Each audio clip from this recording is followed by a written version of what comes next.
नमस्कार दोस्तों, आप सभी लोगों का स्वागत है हमारे यूट्यूब चैनल एसटीडी किले में। तो अभी हम लोग लाए हैं कक्षा 10वीं का विषय विज्ञान है, यानी कि साइंस, जो कि रहने वाला है जनरल स्कूल का, सीएमएसओ स्कूल वालों का नहीं है। ठीक है, तो चलिए वीडियो को शुरू कर लेते हैं। शुरू करने से पहले आप लोगों से एक छोटी सी रिक्वेस्ट है, अगर हमारे चैनल पर पहली बार आ रहे हैं तो चैनल को याद से सब्सक्राइब भी कर लीजिएगा और व्हाट्सएप ग्रुप में ज्वाइन भी कर लीजिएगा, इससे आप ही लोग का फायदा होगा।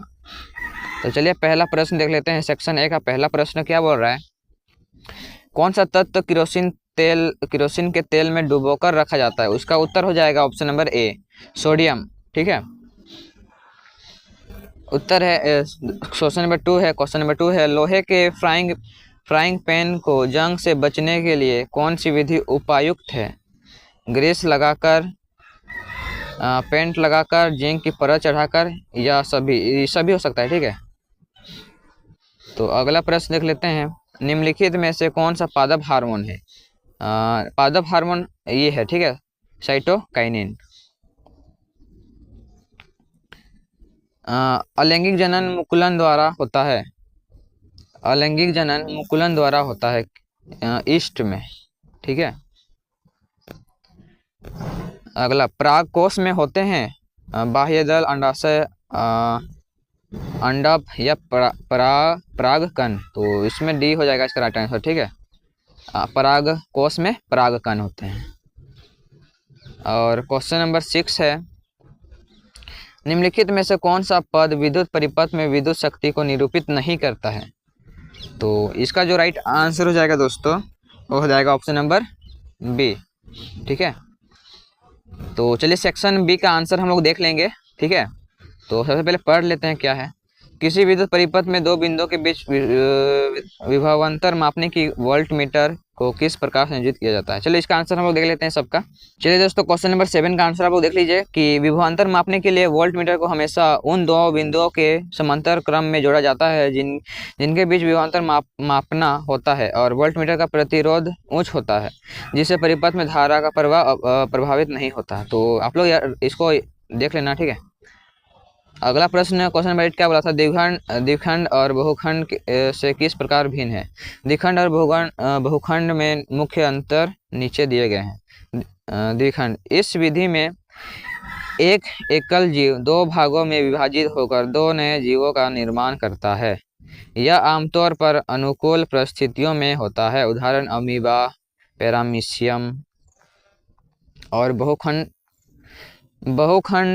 बहुखंडन, इस विधि में एक एकल जीव कई भागों में मतलब कि अनंत भागों में होकर एक साथ कई संतति कोशिकाओं का निर्माण करता है। यह अनुकूल और प्रतिकूल दोनों परिस्थिति में हो सकता है, उदाहरण प्लाज्मोडियम। क्वेश्चन नंबर 9 का आंसर देख लीजिए। आयोडीन युक्त नमक के उपयोग की सलाह इसलिए दी जाती है क्योंकि आयोडीन शरीर में थायरॉइड ग्रंथि को थायरोक्सिन हार्मोन बनाने के लिए आवश्यक है।